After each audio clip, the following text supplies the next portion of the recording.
yang diriwayatkan oleh salah seorang istri Rasulullah Sallallahu Alaihi Wasallam.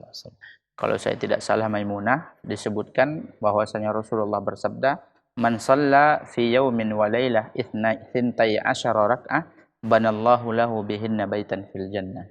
Barang siapa, kata Rasulullah Sallallahu Alaihi Wasallam, yang salat sehari semalam, ya 12 rakaat, ya, maka Allah Subhanahu wa taala akan bangunkan baginya, ya, akan Allah siapkan baginya rumah di surga. Dan maksud hadis ini adalah salat ini adalah salat sunnah rawatib, ya, salat sunnah rawatib. Dan para ulama telah merincikan kapan saja salat sunnah rawatib ini. Kemudian ada versi yang kedua. Versi hadis Ibnu Umar, yaitu melakukan salat sunnah rawatib ini, ya, dalam hadis Ibnu Umar dijelaskan bahwasanya salat sunnah rawatib ini jumlahnya adalah 10 rakaat, ya, sehari semalam.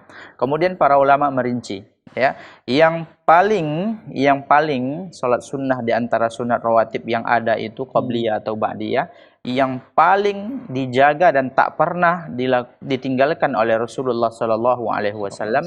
Yang pertama yaitu salat sunnah qabliyah fajar, ya, yaitu salat sunnah qabliyah fajar. Ini kalau seandainya kita, ya, terbiasa atau kita melakukan salat sunnah fajar nih, qabliyah fajar nih, sebelum fajar nih 2 rakaat sebelum subuh ini, maka kita dianjurkan untuk mengqadanya, ya, dilakukan setelah salat subuh, walaupun itu waktu terlarang, karena ini dalam safar pun Rasulullah Shallallahu Alaihi Wasallam tidak meninggalkannya, ya. Jadi itu yang pertama, 2 rakaat. Kemudian, ya, 2 rakaat sebelum zuhur, ya, sedangkan pada riwayat siapa tadi yang 12 tadi itu 4 rakaat. 4 rakaat sebelum zuhur dan 2 rakaat setelah zuhur. Kemudian 2 rakaat setelah maghrib.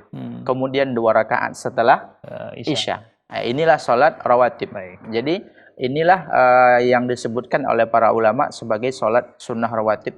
Nah, kalau seandainya kita ingin salat, kita salat asar, ya, ketika sebelum azan kita sudah datang ke masjid, kemudian boleh nggak kita salat qabliyah? Boleh, ya, tapi itu tidak termasuk rawatib, akan tetapi itu namanya salat tahiyatul masjid atau salat qabliyah, dan itu diperbolehkan karena ada hadisnya, ya, baina kulli adzanaini salatun. Di setiap antara azan dan iqamat itu ada salat sunat dan itu diperbolehkan.